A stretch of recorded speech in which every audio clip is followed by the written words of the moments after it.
All right, welcome back, everybody. So today's just going to be I don't have my co-host today, so it's just going to be myself and guess we got another Jason on because I'm Jason as well. So we got two Jasons on today. So uh, Jason of the Gecko Effect. Jason, why don't you go ahead and kind of tell us your backstory and your herp origin story? Yeah, so pretty much, if you can't tell from my accent now, I'm from down under. So grew up about an hour north of Sydney on the Central Coast. Probably similar to most people that grew up where I'm from. We were pretty lucky. We had the reptile park probably about 20 minutes from my house. So growing up as a kid, the reptile park up the Australian reptile park up the road. So a few trips up there. Wandering around, and I think that's pretty much where the fascination with reptiles began. I've still got a picture that my mum still, blames to this day because my mum's afraid of snakes. So she's got this big diamond python wrapped around my neck, and that's pretty much where it all started. But I didn't really start keeping reptiles until I was about 16. Because as most of you guys probably know over here, we've got that licensing system, but and I didn't really know that you could keep them until I had a mate one day and he got a snake, went round to his place and, he's got this snake and I'm like, oh, where'd you get this from me? He told me, oh, you got to get licensed, this and that. And then, after that, it was conversations with mum asking if I can get one. It was no. Kept hassling her for a few months and then one day she finally said yes. And then pretty much, you know what it's like after that. One snake turns into two, then two turns into eight, then eight turns into 10. I had snakes under the bed. I had snakes hidden everywhere. Every time mum would come in, she's like, that's a new box. I'm like, no, it's definitely not a new box. She's like, no, it is. I'm like, no, it's definitely not. So, but yeah, it's pretty much just grown from then. And then over the years, I've kind of got in, got out again, got in, got out again. And then I just kind of landed on geckos. So, still got a couple of snakes here and there, but, geckos, and that's pretty much my main thing at the moment. So, Nice, yeah. Yeah, I definitely. Yeah, I checked out your page, man. Like, I guess the people from the U.S. they get really like every time they look at like someone's from Australia is like looking at their page and stuff. They all get super jealous because yeah, you guys, because I mean, well, for me, because I'm like I keep Stropharis and yeah, yeah. Oreodora and Nebuliflora and all that stuff, right? So whenever I see like a dope looking like Ciliaris or something like crazy oranges and all kinds, I'm like, man, we can't even touch that stuff. We can't even get it. So I'm very jealous of you right now. I've been to Australia. I've been Yep, there a couple times. I've been to what was it, Darwin, yep. and I can't remember the other place. But like, cause I was in the Navy, so we would go Yeah, there okay. a couple times a year. So, Yeah. uh, yeah, I do love going to Australia when we would go on our trips. Yeah, we're pretty lucky with sport for choice with what we've got over here. But Oh yeah, in saying that, like you talk to most keepers, and there's something exotic that we'd like to keep, yeah, but we can't get our hands on over here. Like yeah, I'd love to keep Europlatus, but just we haven't allowed to keep it over here, unfortunately. So, which I mean, yeah, not unfortunately, but there's reasons why we can't. But look at the cane toad over here, but they're just another species I'd love to work with, but similar like set up to what I keep now. So that's probably part of the yeah. reason why I'd like to keep them. So Oh yeah, definitely. Yeah, I started dabbling into Europlatus. I got some Europlatus Sycorae, and I just got this week Europlatus Ebanawi. yeah, So yeah, yeah, so I'm starting to dip into that stuff as we speak. yeah. No, But I'd love we're to. actually here to talk about Carphodactylus laevis, the chameleon gecko. Yep. Um, it's been one of those rising in popularity, especially over here, because Yeah. I know, like maybe in the last 5 6 years, I've been seeing them more and more. Uh, so definitely wanted to go ahead and get some information out there, and this is why we do this podcast, so we Yeah. can get the information to people, and especially no, is it so for Australia for where you're at, right? Are you allowed Yep. to keep them? Yes, we are. So they're a native to Australia. They're from the top end up in Queensland. Okay. Um, where I'm from, we've got our license. So every single state in Australia has a different licensing structure. So basically, some states you can't keep them, some states you can, some states are on advanced permits, this and that. So where I'm from, they're actually on we've got a tiered system of license. You've got your basic license, which is for, your blue tongues, your carpet pythons, a couple of different things like all your basic easy, not so much easy stuff, but your basic stuff to keep. Then you go up to the advanced license, which is like your Boyd's Forest Dragons, your Chameleon geckos. Some of the leaf tails are in that as well, which is ridiculous because they're pretty much the exact same as the others. And then you've got like your rough scale pythons on it as well. But so basically, when I first got into them, I had a mate. He had them, and he was looking to get rid of it. I was looking to get rid of some green tree pythons, and we just kind of did like a trade for some geckos for some green tree pythons. And that's how I got my first one. That was probably 10 years ago now, I think. But they're still super rare in Australia. There's probably more in the US, I reckon, than there would be in captivity in Australia that I know of. Like, don't get me wrong, there's probably people that, don't post too much on social media. So, but yeah, I know of probably 4 or 5 other keepers that have them in Australia. And we all kind of talk wow. and this and that. But don't get me wrong, there's a few people that had them years previous. I don't know if they still have them. They don't post too much anymore. But in the wild up in Queensland, apparently they're abundant. I've never actually been up there to herp where they're from. That's one of the main places I want to actually go and herp is up the top of Queensland there and try and photograph some. But from what I've heard, they're everywhere up there. But they're not so common in captivity. So, and I think part of that reason is probably because I dare say when they first came in, I think they were I can't remember how I think there was like a government like did a raid and took them off someone that had them or something like that, and then gave them to someone or something like that. I'm not too sure. And then I think someone ended up breeding them and then bringing them into captivity or something along those lines. But ever since then, people just seem to have the odd pair here and there and produce the odd couple here and there, but they're just still relatively rare. I don't think it's to do with being hard to keep them.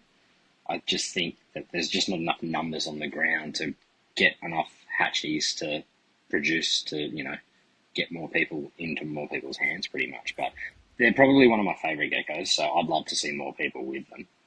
But there's just not many here. So Yeah, I think if we had some more here, I would definitely get into them. But there's just not too many, so then yeah, you're not getting a whole lot of different blood in. And so that's one of my big things too. Is if I'm not really able to get fresh blood in, I'm yeah, not really trying to really dabble in it. Not dabble in it, but I'm not trying to go like really hard into acquiring more. So like I said, yes, I got Stropharis ciliaris, Stropharis eremitas. But I was like, I only have a few pairs of each, so I was like, not gonna go too hard just because a lot of even people are like, oh well, they're unrelated. I was like, nah, let's hold off because we really don't know if they're unrelated. So yeah, that's why I kind of started straying off to other things like I said, Euryplatus and Cerdodactylus.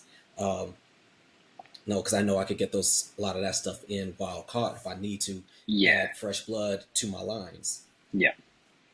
Yeah, because So I got my original male off one of my mates, but then to try and track down a female, that took me, I think it was about 2 years. I'd been talking with another keeper up in Queensland, and she was producing them, but every time she'd produce them, they'd just, go straight away. So I was chatting to her for quite a while. And then one day she just messaged me, she said, yeah, I've got a female if you like it. And basically as soon as she said that, I was like, yeah, I'll take it. And then, got all the permits oh, sorted, everything else. But they're still quite expensive for a gecko in Australia. And basically once I got that female down, I think she was about a year and a half old. So she got to about 2, and then I got my first clutches out of her and produced some babies out of that. And that's basically kicked off the addiction for those. And then I held a couple back, moved a couple on just to try and build it up a bit. But I had so I had a pair and a trio originally. And then silly me got out of the hobby, moved them on to some mates and that. So when I got back into it because I had kids, life was busy with work and that. And then got back into it, and it was super hard to find again. I ended up sold some to a mate, and he still had some, so I managed to get some back off him, and then another mate that I'd talked to, and then slowly over the last probably 2 years, I've just started building up the collection of them again, just so I can have some numbers and get some get some more numbers out there. So Nice. All right. So with them, so what is their natural habitat kind of look? What does it look like? And then what are we like as far as creating a habitat in our enclosures? What are some things that we should do to kind of mimic that stuff? well, from what I've been told and seen in photographs, like I said, I've never been up there. I want to get up Hmm. there. They basically live on the ground. They live under leaf litter, rocks, upturned logs, all that kind of stuff. So you can. There's a couple of ways you can. I like to keep them bioactive, just because they suit that to a T. I mean, if you jump on my Instagram page, you can kind of see. I don't think I've got. I'm in the process of setting up some larger chameleon gecko enclosures at the moment. So if you kind of Nice. look at my leaf tail ones, they're pretty well similar. I've got some older pictures from years ago of how I used to keep them, but pretty much upright branches. Your no heat. Obviously, they're a heat intolerant gecko. But in saying that, they can. My room gets up to about 30 degrees Celsius. I don't know what that is for you guys over Yeah, there. I think it's like Fahrenheit. in the 80s. I think. 80s, yeah, somewhere in the 80s. But it doesn't stay there long. So once it gets to about 30, I've got, we'll probably get into it a bit later, but my room set up with an air conditioner kind of turns on and just cools the room down. Hmm. Um, but basically, bioactive or naturalistic with a bit of high humidity is pretty much what they like. Leaf litter, ground cover. But that's the joys with these geckos is you can kind of make those enclosures like a centerpiece. Like, scrolling through Yeah. Instagram now, you see lots of awesome setups, and pretty much if you keep bioactive, you can pretty much keep these guys if they're not too hard. So yeah, Yeah. big. For like a room temp gecko, that's pretty high. Like, because I was like just looking and seeing what 30 Celsius actually was. It's about 86 degrees. So I Yeah, I mean, they could wouldn't. take. Yeah, I wouldn't recommend leaving them at 86 Yeah, yeah, yeah. degrees. Pretty much. So I was it? I'd say 28. It would be your main temperature. So that'd be Okay. probably 82 or something like that, I imagine. Yeah, yeah, yeah. Low 80s. Around Yeah. there, yeah, low 80s, and that'd probably be the higher end of it. But cool that I'd get mine down to single digits Celsius just because I don't keep heating in the room. So over night time, my room can get down to like, depending on how cold it is outside, I can get down to like 8 degrees. And you still see these guys out cruising, hunting, eating, and everything else. So yeah, they can tolerate a tiny bit of heat, but yeah, like you're not going to keep a heat panel or a heat light. And if your room Yeah. gets over 30 and stays over 30 for like the whole day, yeah, definitely I would look at changing room or cooling the room down kind of thing for them. So, but they seem to not do very well with stress. I think that was probably one of the biggest things when they came into the hobby was stress. These guys, when I go into my room, they will freeze and they will not move until I have left the room. So, it's kind of everyone's like, "Oh, why do you want to keep a gecko like that?" Like, I just love them. Right. So, Yeah. I mean, they just look like I love the way they look. It's like yeah, half almost underwater or those the barking geckos. underwater social Yeah, media. yeah. Kind of looks. It's like half of that, and then half leaf tail kind of gecko. Yeah, With mask. Yeah, that's what it kind of reminds me of whenever yeah. I see them. But no, it's awesome because you walk in and they'll freeze. I've got like a blue LED little strip light that I kind of set up across all the top of my enclosures, just so when I go in at night, I can turn that on and I can still kind of watch them. If I stay still, they will start to move. Then I can just kind of watch their natural behaviour a little bit. The leaf tails, they'll just, run around and do their thing while I'm in there, but these guys will just literally freeze and just make out like I can't see them. But, it's pretty, it's just pretty interesting to watch. But they're actually, these guys, when they drop their tails actually squeak. I've I never did actually hear heard that. it, but I did hear that though. it's. I mean, I don't want to go pulling a tail off, but apparently, yeah, they actually make a squeak when the tail comes off. I'm not sure if the regenerated tail does it as well, Oh, but okay, yeah, I okay. think they're like one of the only species of gecko that actually makes an audible noise when they lose their tail. Yeah. So that's another I'm guessing interesting that's just little fact. like a defense mechanism, right? Yeah, that's right. Okay, yeah. Just let the predator. Oh, what's that? Boom, that gecko's gone. Yeah, So yeah. that's really cool. Yeah. So it's like let's see. Or actually, let's kind of talking about their diet and stuff. What kind of stuff are you feeding them? Like, what kind of like what do they go crazy for? I pretty much just feed crickets, and the only reason I feed crickets because my wife hates cockroaches, or woodies as we call them over here. She did recently allow, because my room's detached to the house, so I'm lucky Oh, in that nice. way because if I do get escapee crickets or woodies, they're not in the house. So she did let Yeah. me get a little colony of woodies going recently. The only thing I find with the woodies is the woodies are too quick for them. Like they're not a very fast hunter. So the way Okay. these guys will hunt crickets is if you've got upright branches in the tree, they will sit up about, they go up.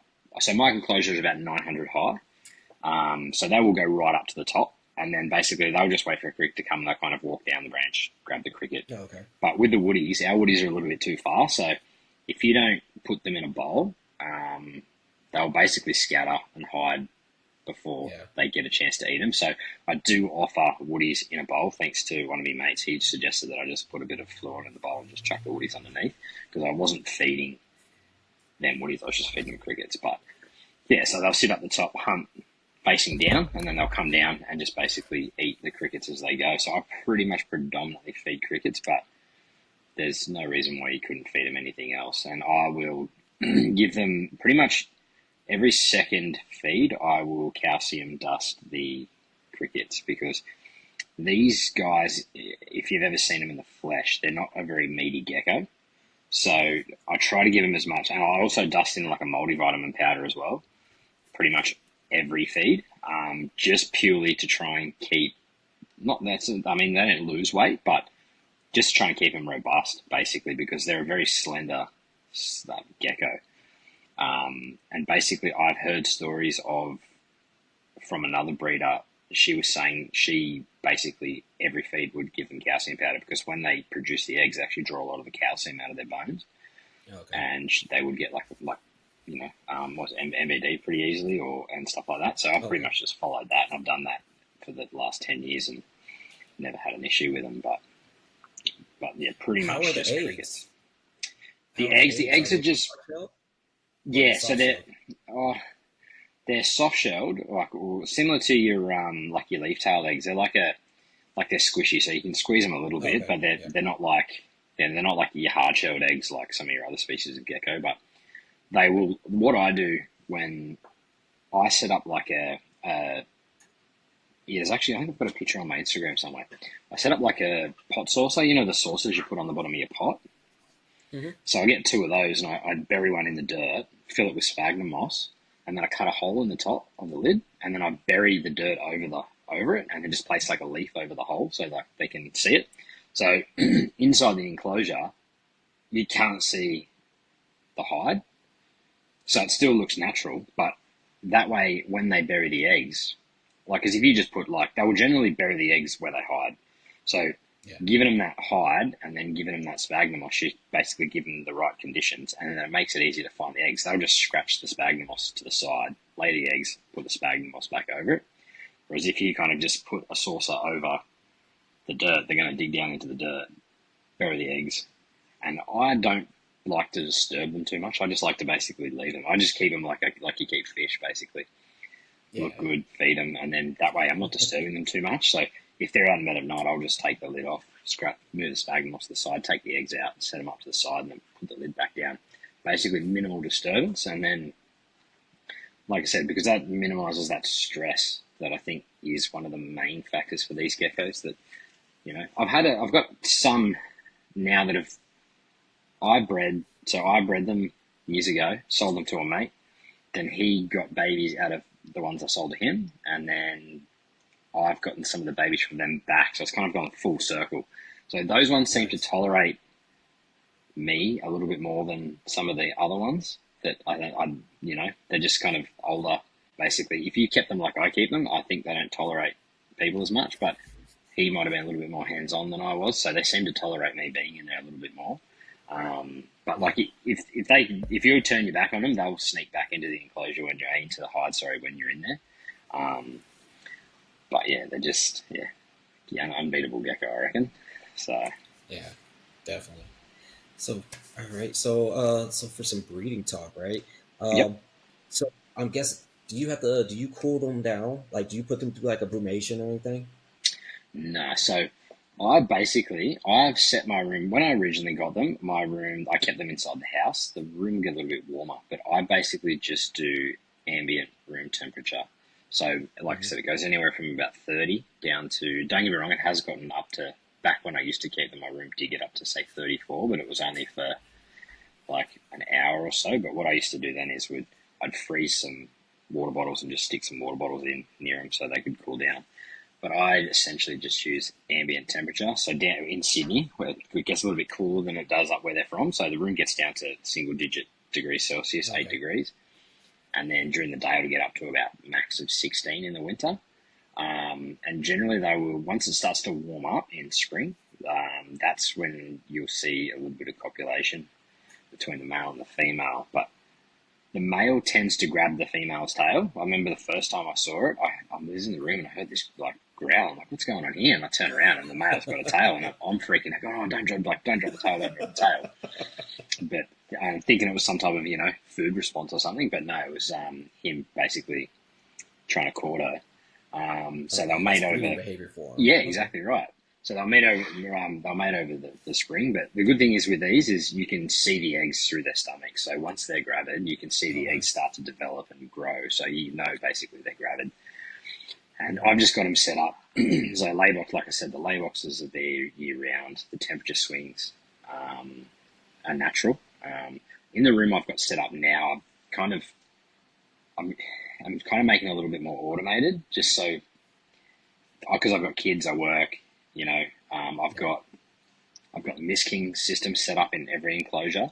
I've also got the over here we call it we call it Grid Connect. They're like timable Yeah. Okay. I know what you're talking about. Yeah. PowerPoints. Yeah. Yeah. So basically, I've got everything set up on that. Um, if the room gets too hot, the sensor goes off. If the room gets to 28, the sensor goes off, turns the misting system on, cools the room down a little bit. I've got fans, computer fans set up on the top of every enclosure as well. So I've Nice. got it set. The fans will run every second day just to kind of keep that airflow through the enclosure so it doesn't get too damp. But then I've also got it set for when a storm comes through. I've got like a little button I can press, and basically what it does, it'll turn the mister on. The fans will turn on, so it kind of like mimics that like storm cell coming through. Okay. Um, Yeah. Yeah. and does like that, and I can, and then when it gets too hot, once it gets to 30, I've got an air conditioner now that'll automatically turn on and cool the room down to 26 again. So pretty much I've got it automated in that regard, but I still go in, I still spray, I still do all that stuff because I think that the geckos can obviously sense the pressure change when a storm cell comes through, and you'll notice that your geckos are a lot more active, and Oh you'll yeah. also see a lot more copulation on those nights. So in Yes. summer, yeah, in summer we've got the Yeah. big storms that roll through, so generally you'll see it. But I pretty much don't interfere with them at all. I've just got my room set up now, the temperature, they're together, and my room doesn't get any high traffic as well. That's the other thing too. I think the high traffic. So if you were to have them in like your lounge room, I think you probably might struggle to breathe them a little bit just because that constant movement and them watching you is Stressing them stressing out. out. Mm-hmm. So they're in my room. I only go in there when I need to go in there, clean, feed, just to check them out, and this and that, maybe once a night. But other than that, I don't really do too much with them. I've just got them set up. I'm in the middle of doing like I said, two larger new enclosures for the chameleon geckos now. So I wanted to try and get them done before the breeding season, just so when I moved them in, I wasn't disturbing them too much. But pretty much as minimal as possible, and they just kind of do their thing every season. As long as you keep the food up, that's probably the main thing. I think with them as well, instead of feeding them lots of crickets less regularly, I tend to feed them fewer crickets every second to third day. So that way they've got that constant food supply there, just because, crickets might get out, crickets might die, rather than load them up every like 2 to 3 every 3 days or whatever. I just do a fewer crickets a bit more regular.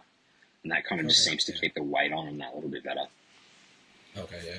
Yeah. Same thing. I feed Monday, Wednesday, Friday, and Yeah. then like the weekend they get like a 2 day break, and then Monday again, boom, throwing the Yeah. crickets back on them. Yeah, I slow it down a So bit in the what's winter, just because they tend okay? to not burn it off as much, and they Yeah. are Yeah. active, but they don't hunt as much, just because that temperature's a little bit lower. So I might stretch it out like 4 days, or do 3 days and then a 4 day between it, But in the summer, I'm Okay. like every 2 to 3 days, pretty much. So what's the gestation on the geckos? So these guys, like, because they're a cool temperate gecko, I incubate their eggs at room temperature. So that room temperature can range anywhere from 16 degrees at night. And like I said, sometimes it's gotten up to 30, but it's only been for a short period of time. I just do them in the cupboard in the house, in the linen cupboard. I've got like I don't now do them on my floor now in my room, but when I used to keep Yeah. them inside, I used to do it in the linen cupboard up the top because my wife's really short, so she couldn't get up the top, so there was nothing up there. So I used to put all the eggs up the top in the sphagnum moss. But depending on the temperature cycle, anywhere from like 90 days, I've had some go to 110 days. Okay. Um, but So anywhere kind of like between that that, New Caledonian stuff. yeah, exactly right. And I just keep them in sphagnum moss. So just moist sphagnum moss, squeeze the water out, lay it in a container, and just put the two eggs in there. Okay. Tried, I've tried the overwater method with them. I didn't have success with that. I don't know whether they were Okay. dud eggs or whether it was just the method. So I basically just stick to the sphagnum moss just because stick with I what mean, you if it know and works, it's it easy. works. Right. 100%. And I'll open the eggs every like 30 days or something just to get a little bit of air exchange, and I'll won't play around with them too much, but I'll give them a candle probably after 30 days just to make sure they're good. Because when these guys lay their eggs, it's really hard to see the veins because obviously they lay them in these guys lay them in the sphagnum moss, but if you lay them in the dirt sticks to it. But Yeah. Yeah. when you first get the eggs, there's not many veins in it. Like, if you your carpet egg or anything like that, or even some of the other geckos, when they lay the egg and you candle it, you can see that red veins in the egg, That and red you know it's a cherry. fertile Yeah. egg. Yeah, exactly. These guys tend to, you can't really see that as easy. Sometimes I've had eggs that almost look like slugs, but I've just incubated it anyway. Come back 30 days and there's veins everywhere and everything start to grow. But then I've had some that have, you could kind of see it. So I basically, anything that's an egg, I just stick it in sphagnum moss and just let it go. And then if Nice. it's a dud, after a couple of days, it'll start to mold. I just take that one out, throw it away, and just leave the other egg next to it. But I only do them in pairs, basically. So the two eggs that come out, they'll stay together. I write on it the date that hatches and stick them off to the side just Okay. because it's, Nice. easier. And then I can keep track of dates that were hatched and, which Yeah. female they come from and everything else. And then that way I can kind of separate bloodlines and do all that kind of thing. Yeah. So that way I'm not, breeding like a brother to a sister and trying to keep the genes healthy as they go a bit further. Oh, So for sure. Yeah. So, with the females, what is the so how many days? What was I about to say? Damn. How many days does a female take to lay their eggs? Like in to between. So after they lay the clutch, how long before they hit their second clutch? to be honest, I don't know the exact dates. I've never checked, but they generally lay anywhere from about four clutches. I usually get about four clutches out of my females a year Okay. All of right. two That's not eggs. bad. So what's that? Probably 30 to 30, 40 days or something like that, I think. I probably should read Right. up on I that, mean, but yeah, I've okay. just Yeah. made, yeah, about that somewhere. But Yeah. Because I I know just, like Chihuahuas are like 60 days. My Stropheras are like 21 to they're, 30 days. they're crazy, Stropheris, yeah. They are ridiculous. Like Yeah, when my buddy told me that, he was like, yeah, they could drop them like in like 20 days. I'm like, are you fucking kidding me? yeah, Like, oh it's man, crazy. because like my first breeding season with the Intermetus, she Yeah, dropped. I mean, she dropped like 8 clutches. yeah. Yeah, I was Yeah, like, you've holy almost got shit. to like stop the food, stop giving them food, so they go, okay, I'm not getting food now, so Yeah, I'm going to I stop just laying eggs. I separated my male already. I was like, yeah, Yeah, you guys are done.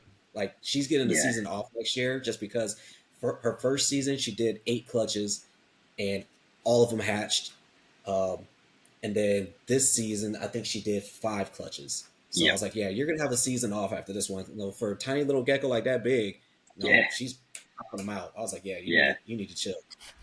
yeah. But like, So, yeah, I'll probably, I'm really hopeless at keeping notes. Like, I've kept notes of how long that incubation took, but never how long between eggs. I probably should. I probably should do that this year actually, but yeah, it's. I've never had to stop food and try and stop them producing eggs or pull the male out. I just leave them together all year, and I've pretty much generally just got four clutches every year. And then I've got some females that I might only get 2 to 3 clutches. But that's, it's probably, somewhere around 30 to 40, maybe even 60. Yeah, 60 days or something like that, 40 days or something. But I actually might write that down this year, so give me something else to do. It's always good information. Yeah, I mean, it's probably written in one of the books somewhere. I've got books and stuff that I could probably read and get it out of. But yeah, like, to be honest, I've never actually recorded it. So Yeah. So for the babies, so how are you setting up your babies? So I would just use the little 30-30 Exoterra cubes. I used to just have a whole bunch of those on a wall. I would set, what do you call it, peat moss on the ground, the cocoa husk, whatever you guys call it over there. Yeah, yeah. Just Yeah. keep them on that. I would have, when they first come out, I would use like the little like toilet rolls as the hide. That way they can get real tight in there. And basically, I'd keep the 2 clutch mates together inside the enclosure and just have upright sticks. And I'd spray them probably every 2nd to 3rd day just to keep the substrate moist, because they obviously like that higher humidity.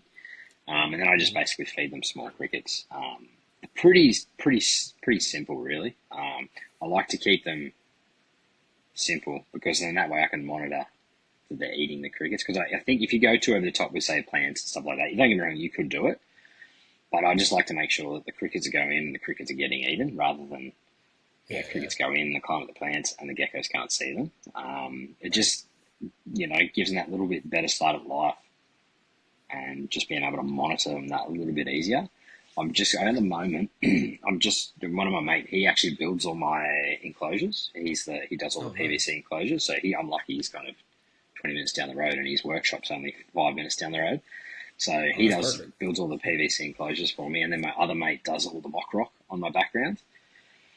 So Nice. I've just approached him. He's going to set me up like a bank of, I think they're about 45 cubes. And I'm basically just going to use those for my hatchlings and grow outs, for the leaf tails and for the chameleon geckos. So, but I'll actually put a Miss King in it as well, just to make it that little bit easier.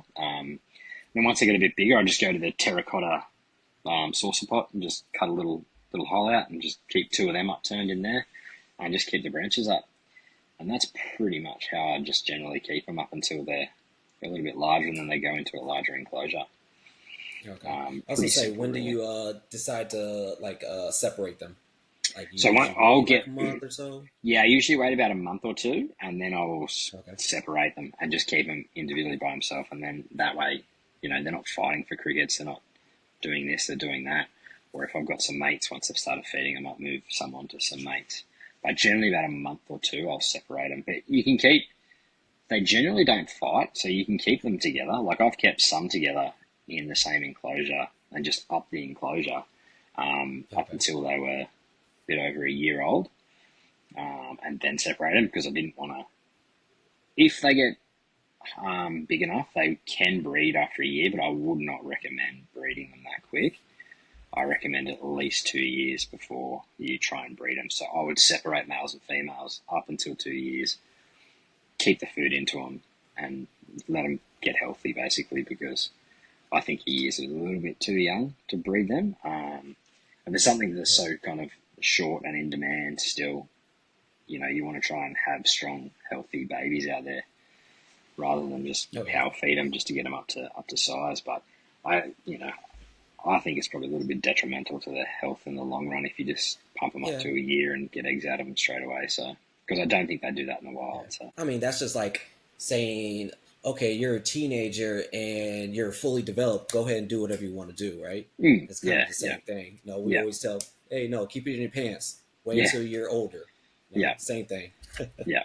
So, when can you tell that there's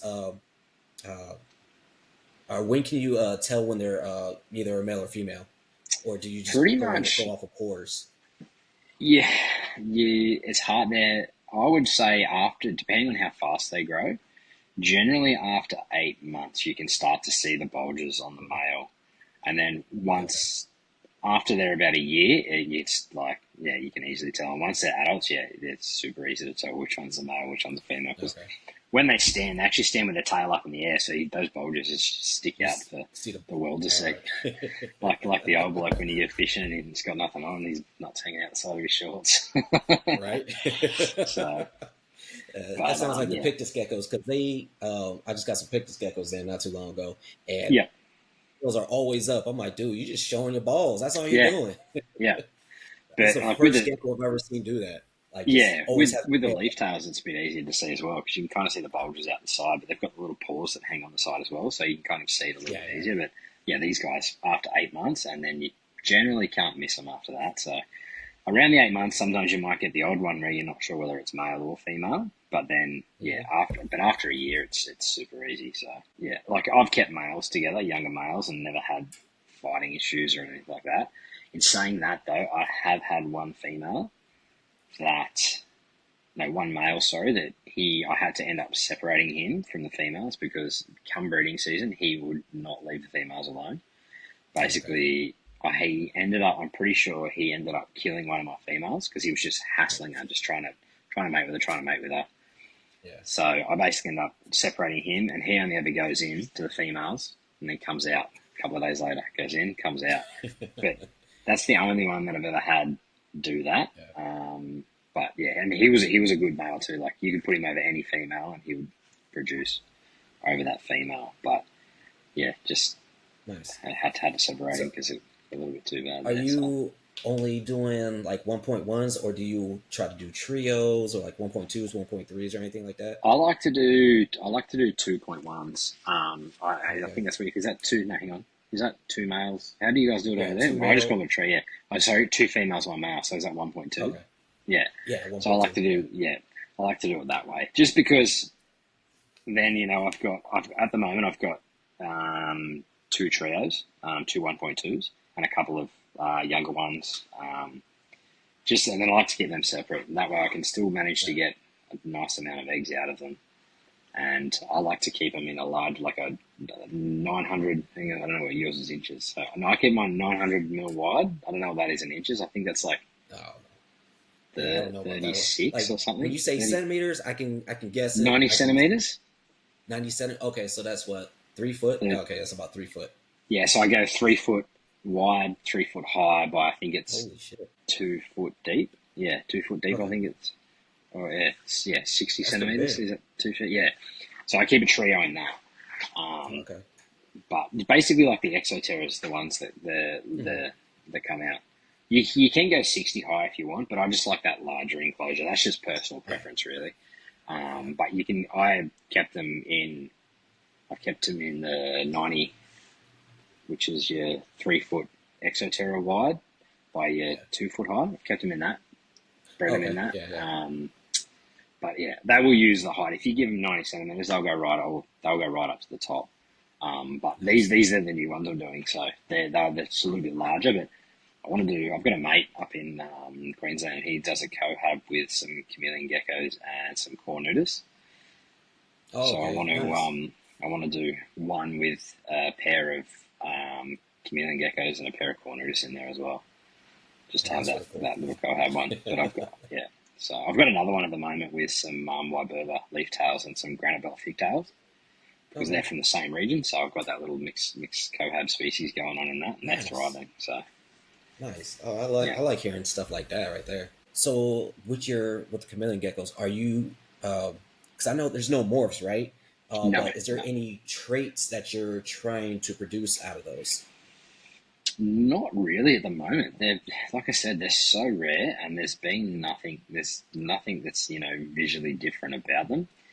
I Hmm. think at the moment that most of the guys I talk to, they just want to get some numbers out there so more people can have them. I'm Okay. sure over time, once more people do that, there might be things that pop up, but I'm not really.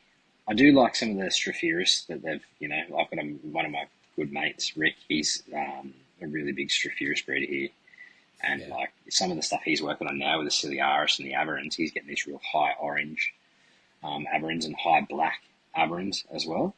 So he's worked with those, but with these guys, there's not really anything. I just basically keep them because I want to try and get some numbers out and just Yeah, because okay. they're unreal. Them I and the would. leaf tails. Yeah.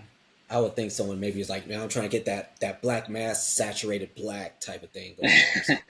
I'm Yeah, sure there would be, but I just don't. There's probably not enough, it's not a lot. and Yeah, enough yeah, people keeping them. So if you had one like that, you probably wouldn't. You'd notice it, but I think it'd be hard to breed for at the moment because, like, it's just hard trying to find yeah, any, and any that you like. My inbox is flooded every year. I lay like if I ever post a picture of eggs, I've been a bit slow on Instagram recently. It's been busy with work and stuff, but yeah, like the amount of people that message me about for hatchies. A lot of actually, I probably get more messages from people in the US, to be honest, about hatchies. yeah. I'm just Can like, you no, please sorry. ship it in Yeah, something? they're like, oh, Just are you going to send be it over. available? I'm Don't like, care what you yeah. put it in. Yeah, I'm like, nah, sorry, mate, I'm in Australia. And then, okay, and then that's pretty much the end of it. That's the first thing I say because you can kind of tell where the page is from. I was like, oh, sorry, mate, I'm in Australia, and that's Yeah. kind of the end of the conversation. But yeah, over here, there's just like I said, I only know about 5 other people that have got them. Hmm. Like I said, there may be more, but yeah, it's probably maybe once there's a few more kicking around, there might be something that might that'll pop up. But Yeah. when they hatch, they're like this beautiful purple color. So Oh, they're like really? this, Yeah. yeah, they're like their bodies are this beautiful purple color, and they've got those big black eyes, but the tail almost looks like velvet. So it's like this Hmm. black and white velvety looking tail. And as they grow, they kind of develop like that purple kind of goes away, and they get this little like brown dorsal stripe with spots all over it. So you could probably do something with a dorsal stripe, but yeah, I just think there's just not enough numbers to try and work on anything like that at the moment. So, And that's but crazy because you're in Australia and you're like, well, there's not enough numbers for these geckos. That's no, crazy not at right all. there. Not at Yeah. all. Because we see over here, we're not allowed to take from like we're not allowed to take anything from the wild. Oh, okay. Yeah. Basically, the only way that wild stuff, can come in is basically in. Sorry, don't get I got that wrong. Some states that you are allowed to take from the wild, like I think WA, they've got a permit where you can get a catch permit, so you're allowed to go and catch things from the wild Okay. and bring them in. But obviously, these guys are in Queensland. There's no permit that I know of in Queensland unless you're a zoo or a university doing study. That's the only time you're allowed to do anything with wild specimens. So I don't think, there's no like new blood. There's no nothing else coming in. So what we've got, we've got. But don't Man. get me wrong. I imagine that there's, you know, I've bought leaf tails, and Oh, yeah. basically, it comes. It's got someone says the captive bred, and it rocks up. It's got mites on it. So they've obviously just grabbed it off a tree and sold it, and it's like it's Yeah. a kick in the guts because they die pretty well straight away because they've just been pulled off a tree, shoved on a plane, and then sent to another state. And here you are thinking you're getting a captive bred healthy gecko, and it rocks up skinny. It's probably full of parasites and it's got mites on it, and then it just doesn't last. So they're probably, I mean, they probably have come in like that, but with the people that are working with them, are just so low numbers that there's nothing there. But I think, like I said before, I think there's more in the US than there is in Australia, That's even wild. in Europe and stuff. So, but yeah, and I think because you guys can you guys buy stuff from different countries now for Australian stuff if it's on CITES or something like that? Kind of, sort of. Yeah, I've known people that, well, usually what they try to do is go through Canada yeah, with that stuff. So if it's in Europe, it'll go to Canada, and then and come in. yeah, Yeah, some people have done it. I know a couple people have gotten like the aberrants that way. yeah, Because I was like, how'd you guys even get this stuff? But yeah, it's yeah, like a 6-9 month process because you gotta all that paperwork has to go get approved. So yeah, sometimes it just doesn't even happen. Then that person has to sell your gecko in Canada, and hopefully you can recoup that money. yeah, So yeah. yeah, But yeah, it's a shame, really. Like, because that's the other thing is like poaching. So it happens all the time, and more cars and cats kill native wildlife here in Australia oh yeah, than I think anything that's else. Like everywhere. you drive on a road. Like I'm on a big construction site here at the moment, and we've got a snake relocator here every second day, moving pythons and brown snakes and red bellies. But you go out in the bush at night time and there's cats everywhere. You drive Oh on a yeah, road and you're guaranteed to see a squash lizard and a squash this and that. But it's kind of oh a yeah, shame, really. Like I think they could manage it really well over here with a permitting system of, like they do in WA, have a limited number of, permits that they get out and limited number of people who are actually allowed to go and, take take from the wild and do it Yeah, properly, like monitor it properly, definitely. do it properly, and limit the numbers. And basically, things like carpet pythons and that don't need that because there's enough of those in captivity. But some of those, rarer species of gecko that are abundant in the wild, um, you know, do it properly, Oh do yeah, it right, and monitor it, yeah. and You then could do it like what was it Madagascar, right? They have yeah, a like for because like most of the Eurypletus are on CITES, yeah, but you have a collection quota. I'm sure they could probably do the same thing. It just takes the government to be yeah, like, that's oh, right. let's it's just the government. You got to wait for That's them to exactly do that right. stuff. So Yeah, yeah. And if they did if it it and they happens, managed it I doubt properly, it. yeah. But And I think the I same with wish it would export happen. too. I Yeah, think yeah. they if they did it the same with export, like we don't need to. Don't get me wrong, we don't need to import anything to Australia.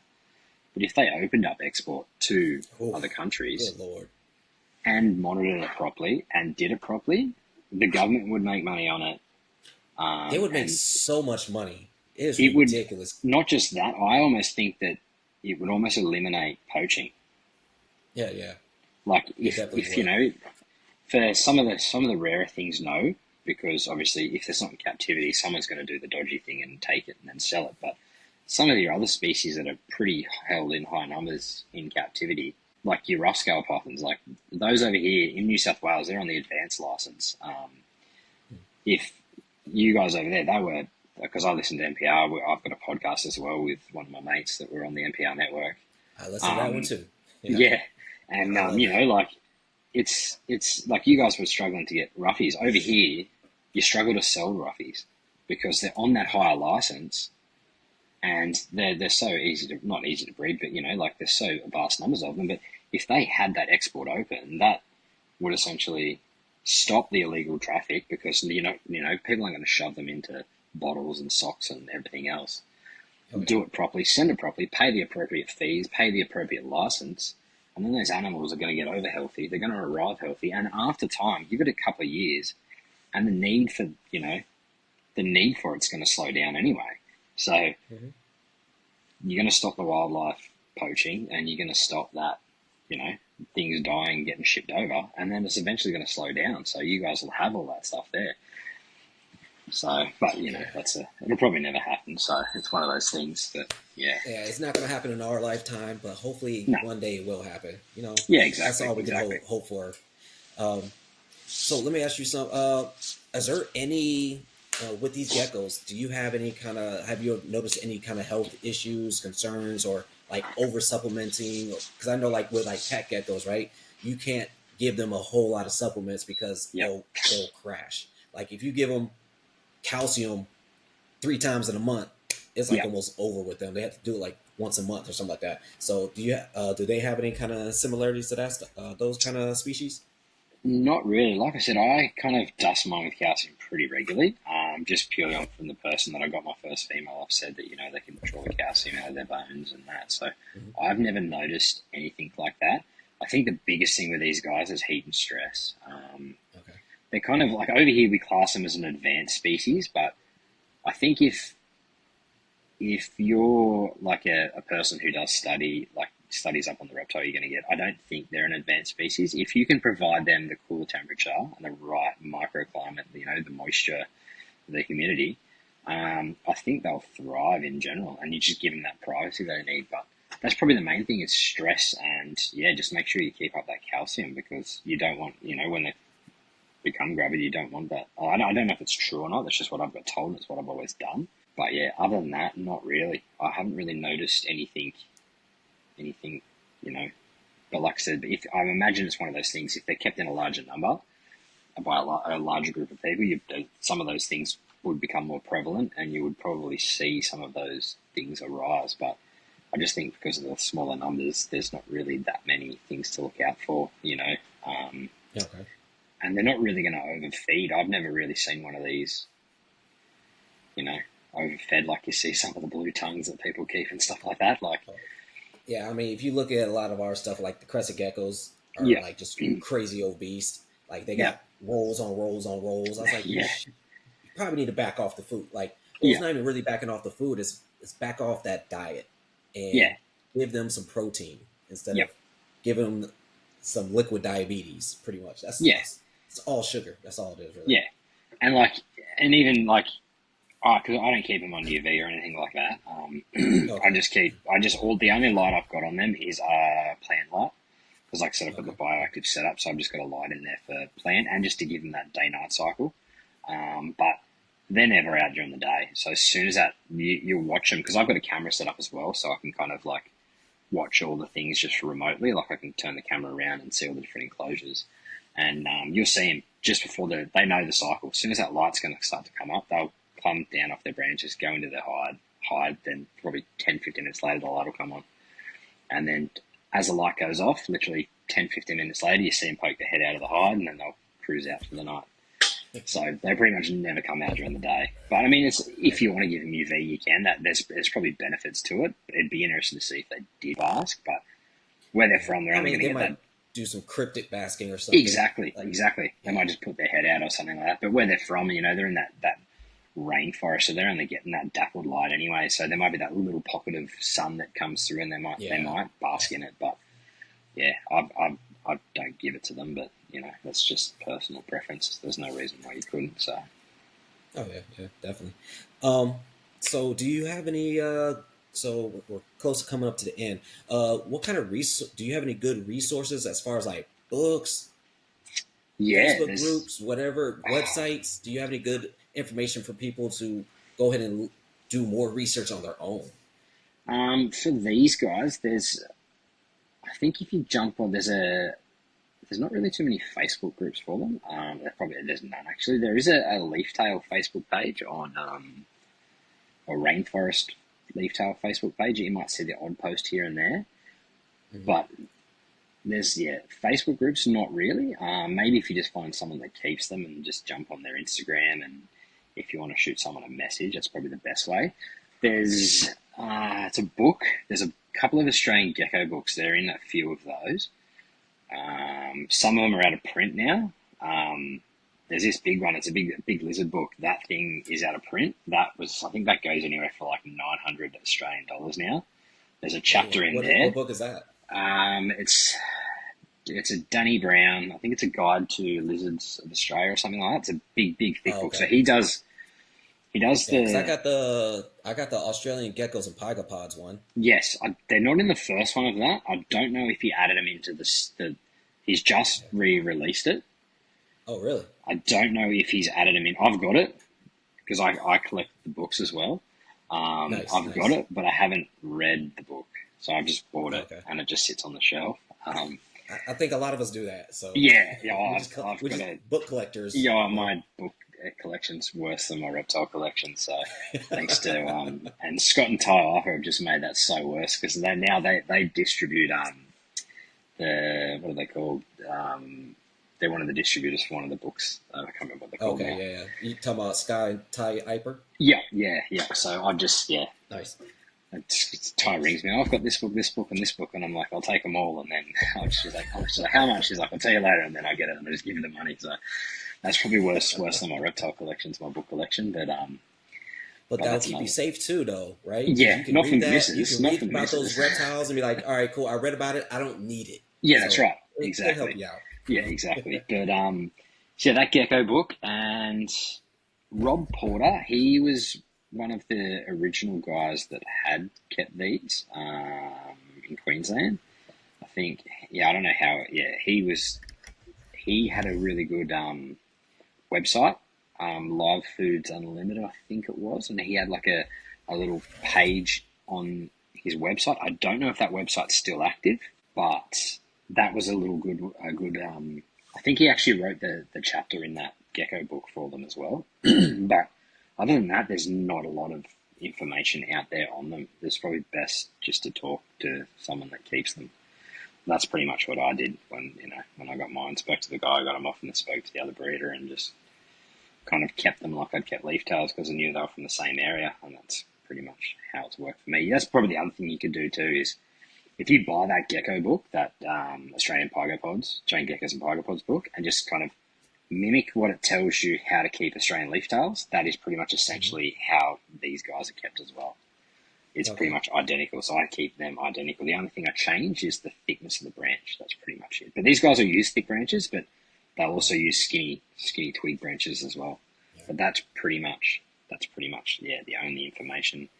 There might be the odd care sheet here and there online. I've never really looked for any, but yeah, Oh that's yeah, pretty I've much never. it really. So, but other than that, yeah, I don't think, like I said, I don't think they're a super hard gecko to keep as long as you give them the parameters that they need. I think they'll thrive, and I think a lot of people get enjoyment out of them. Oh yeah, definitely. Yeah, Like I said, like you said, no, you don't need to hold them. You just kind of take it from that fish keeping yeah, aspect of yeah. no, like because I got cave geckos. I don't touch them.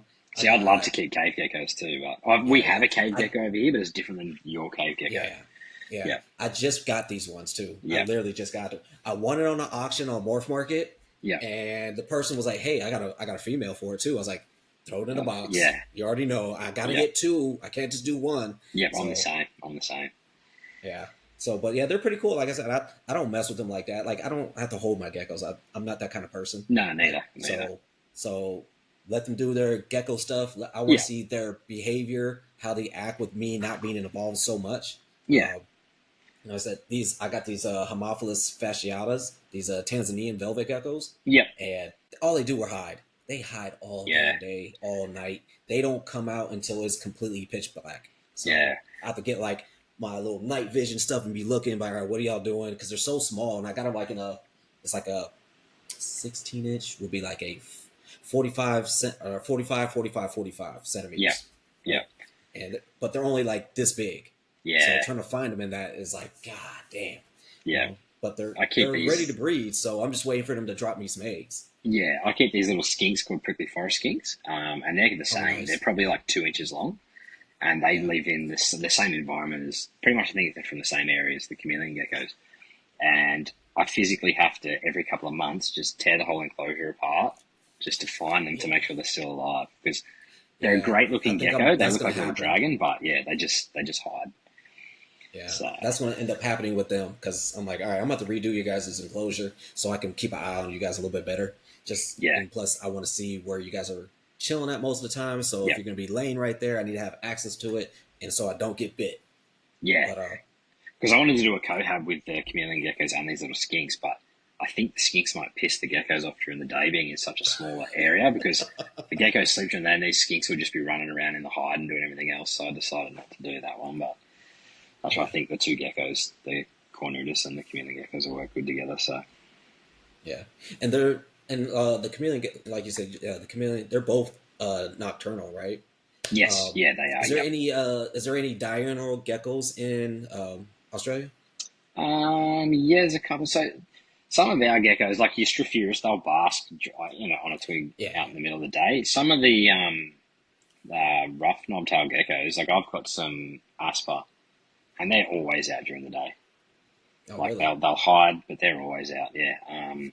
I'm trying to think off the top of my head if there's any. Most of them are nocturnal. Most of our geckos, but that's not to say they won't bask and do other things. But Yeah. yeah, most of the geckos, off the top of my head, I can't think of any. There's probably one, and then someone will say, "Oh, there is some," but yeah, whatever. Yeah. there probably I was is just some. thinking of So like towards like having a diurnal species and having a yeah, nocturnal species, so they not don't really really. cross No, whole paths and stuff like. no, Okay. no. No, we don't. Man, most of our lizards are diurnal, but you don't want to go keeping the lizards and the geckos together. You could probably do it with some of the larger leaf tails and angle-headed dragons because the leaf tails are a Okay. little bit larger, so you can keep those guys together. But yeah, most of our lizards would probably chomp on you geckos if you kept them together. Oh yeah. So yeah, Yeah. So for people that want to like, so newcomers that are like, look, I want to get a chameleon gecko. Uh, do you have like three good points to help them along that way of keeping those geckos?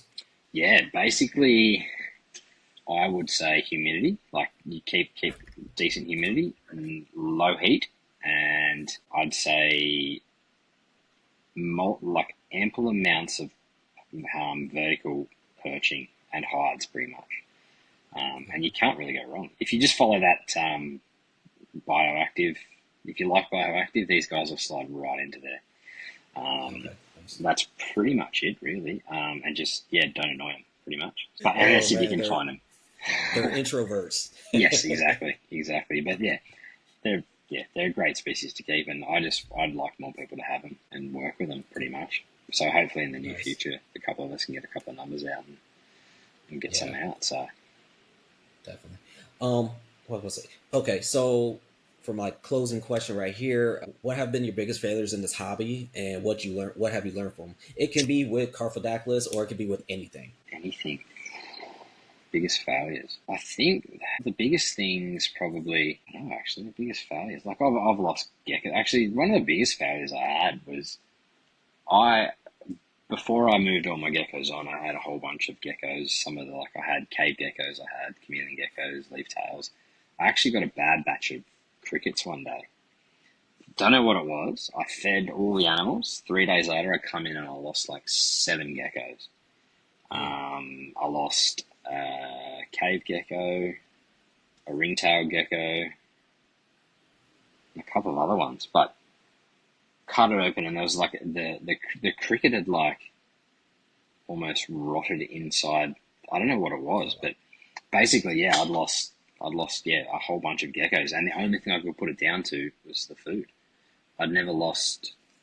It wasn't temperature related because it wasn't in the middle of summer or anything like that. So I've had temperature spikes as well and lost a couple of geckos here and there, but nothing to this magnitude. But pretty much, I'd say just if I there was a shortage of crickets then, so I changed cricket suppliers because we had a massive cricket Okay. shortage in Australia. So I changed cricket suppliers, got a couple of batches and then they were good, and then I got one batch and then I lost like seven. I think it was seven geckos. Um, Damn. and that was some not high dollar animals. The dollar value doesn't matter, but the rarity I kind of was thing you does just as lost well. seven Yeah, geckos, exactly. which I mean, it still hurts you right there. Like, damn, what Yeah, the hell? Because then yeah, you're questioning yourself if you did something wrong. You're that's like, right. no, no. You're like, no, it was these damn crickets. Yeah. Uh, what did So you reach out to the supplier? Like, hey, what's going on with your crickets? Let him know, like, hey, no, so like I said at that time, they were just I don't want to name like who it was or anything, but yeah, yeah, they was there was just a shortage. So I don't know whether it might have been something they fed them, or it might have been mm-hmm. could have been anything, or like because I don't pest spray my house or anything like that, so I knew it wasn't anything like that.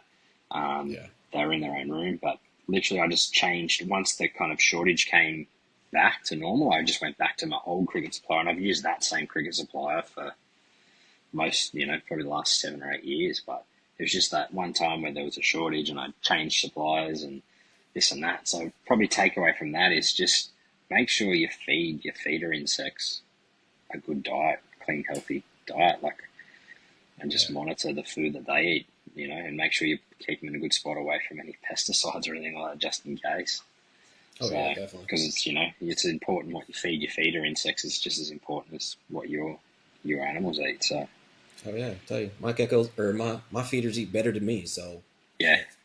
Well, they eat healthier than me. That's for yeah, sure. yeah, same here. So, yeah, that's So probably it, really. yeah. So where can everybody find you? Instagram and Facebook at the Gecko Effect. We've also got a podcast as well, the Australian Herpetoculture Podcast. We haven't done one for probably over a year. Luke's busy, I'm busy. Luke's got a kid, I've Yeah. got 2 kids, work, this and that. We talk about doing one here and there. So, it's just a little bit hard. So, yeah, probably reach out there or Instagram, my main Instagram pretty much. But I've been a bit quiet on there as well. I've got a few new enclosures that'll probably pop up there pretty soon. Nice. Because I'm in the process of redoing my whole room. So Oh, nice. basically everything's the enclosures see on there. That's going to be my whole room is enclosures like that. So pretty much Instagram, Facebook. Shoot me a message if you want to ask questions, but I know a little bit about them. I don't know everything about them, so if I can guide you in the right direction, I'll do that. So Right. yeah, Nice. Yeah, definitely. You guys check out the herpetical or the Australian Herpeticulture podcast. Uh, the, I listened to the leaf tail one and the Stropheus one. That one stays in my downloads. yep, I listen to them probably like once a week. yeah, Uh, yep, no, I like getting my refreshers and hearing something new every time when I listen to them. yep. But like I said, you guys' podcast is really good. I love hearing it. I love getting all this great information about. I mean, even the stuff that we can't keep. So Yeah, exactly. it's, Yeah, it's because just I listen to good, your guys' good to podcast all listen the to. time too. So You know, like Yeah. a gecko podcasts are just so slim. Like there's not many gecko. There's all like snake podcasts and Yeah. Yeah. everything Yeah. else. But once I found your guys' podcast, and that was kind of after we'd stopped podcasting, I was like, oh, it's good to listen to a podcast rather than being a podcast. So I listen to your guys' Yeah. Right. podcast every week. So, and same with me. Like we can't keep half the stuff you guys talk about, but I just enjoy listening to it. So Yeah, yeah, that's what we're here for. yeah, Just put out some information about all these different geckos because I always tell people like, look, there's more than just crescent geckos in this world. There's more than yeah, just New Caledonia stuff in this world. Go ahead and try to explore it. yeah, that's right. There might be something that might still fit those parameters of those those cresties, leashies, and chihuahuas, uh, but they just look awesome. They look totally different. They're just just it's just something that's a little bit more unique than what you currently have, but it Yeah, still that's right. fits your parameters, right? Yeah, That's why I when I tell people like, all right, New Caledonia, go ahead and take that trip to Madagascar, yeah, or take that trip to Australia, get those Australian leaf tails because yeah, they'll fit your parameters perfectly, and yeah, they're just a ridiculously, especially those was it Saltorius salabrosus? Yeah, those things are wickedly and they're huge yeah, and like damn, they're alien like. yeah. And So the it's like cornutus are a little bit longer, but their tails aren't as big. So yeah, yeah. yeah, I don't even know. I mean, there's a couple people that have cornelius here. I think not yeah, a lot, and yeah, those things are ridiculously expensive. yeah. They come in waves here. So like I've kept them for years, and like I said, I moved everything on, which was I should have done it. I regret doing it. It's because it's hard to find everything again. But they kind Oh of come in yeah, waves. They get like popular, and heaps of people have got them, and then not so many people have them again, and then everyone's got them again, and this and that. But I think one of the biggest things, though, as to your question before, is listen to everyone, because even a new keeper can have an idea that you've never thought of before in your life, and it oh can yeah, for make what sure. you do easier, or it might have just been something you've never even thought of because it's so simple and basic. So Yeah, like open them eyes. Don't exactly, have blinders on. No, explore everything. Take everybody's stuff with a grain of salt. yeah, I mean, especially like the younger generation because exactly, they want to be so efficient with it, yeah, and there might be something that a trick that they've done that you haven't done yet, yeah, and you're like, oh, okay, that would work. yeah, Right exactly, now, I'm talking to like a buddy of mine because he has a grow tent that he puts yep, all his Eurypletus in because he lives yes, in California. No, he's dry, so yeah, he's like does this, and it has the humidifier, AC in there, and it works well. He does it in his garage, yeah, so I know that garage gets pretty warm. So he's doing that and keeping it cool. So I was like, okay, those are mm, little things like that that helps the hobby. yeah, Helps it. that's right. And I think the other thing is too is books. Buy books, read books. Like Yes. like I said, and like I said before, Scott and Ty, they just brought out an awesome new book about Australian snakes. Like buy a book, Yeah. read the book, and it's that information. You won't lose that information because it's in the book. Yeah. Whereas Yeah. you go put a post on a Facebook group, go back the next day, and that post you can't even find the post anymore. So Right. Yeah. Yeah. good Yeah. literature is it helps. Like you can always refer back to that, and same with podcasts too. Like you said, if there's a podcast about something, save that podcast, download that podcast, and go back and Yeah. listen to that podcast. If, like you said, you might pick up something every time you listen to it, and then even just messaging people, just chat to people, message people. But I just think books, you can't go wrong Communication. with a good book too. So, Yeah. but then you got on a Yeah. slippery Because, slope and start like you collecting said, books. that literature is forever. All you can Yeah, do is just add on to it. Right. exactly right. Like Exactly right. that's what I do. Because I've had like I said, I have that Danny Brown one, the Yep, Australian geckos and picopods, and all I've done is add on to it, saying, that's all right, right. cool. This is like what what I had Williams eye before, Yep, Sophia Williams eye. So it was like, all right, people are telling me 12 by 12 by 18. I was like, no, I don't like that. Like, because I had a female that took a fall from a yep, 12 by 12 by 18, and she's dead. yeah, Well, yep, she didn't die from impact. She had like head damage. yep. So for a long time, she was just upside down. She wouldn't eat. So and she ended up passing away. So my notes is no 12 by 12 by 18s. We're gonna do a 12 by 12 by 12 for those Yeah, instead. So yeah, little things like that that help out. yeah. And like you said, you can always add on to it. You've got that. You've basically got the foundation. You've got that foundation. You can expand on that foundation and tweak it to suit your room, tweak it to suit the way you keep. But at the end of the day, the main thing is as long as the animals are healthy and looked after, Yes. that's pretty much the main Right. thing. And there's a Yeah. million different ways to skin a cat. So Definitely. Yeah. All right, Jason. It was a pleasure having you on, man. Thanks for Like I having me on. said, oh, definitely, man. Like, just getting someone's perspectives, especially from Australia, like getting Yeah. those perspectives and helping people out over here, it's going to do wonders. Yep. And like I said, I got you down for that round table. Yep, So perfect. for the Strophares, so Yep. be ready for that one. Definitely, and I'll talk to you later. So, Done. but do stay on after this real quick so we can Yep. talk some other stuff. And let me stop. Well, before we do that, everybody have a great night, day, morning, wherever you're at. Just have a good one. Peace out. Thanks.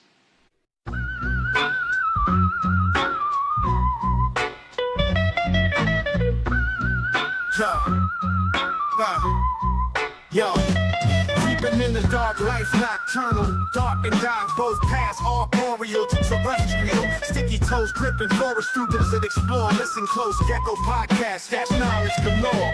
Reptile talk, host Anthony and Jason. Trade secrets flow, no time wasted. From tropics to town, it's sight raining. With every chat, reptile game changing.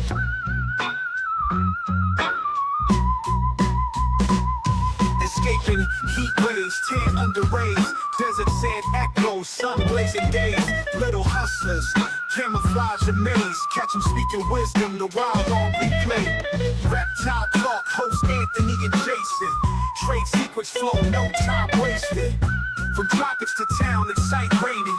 With every chat, reptile game changing.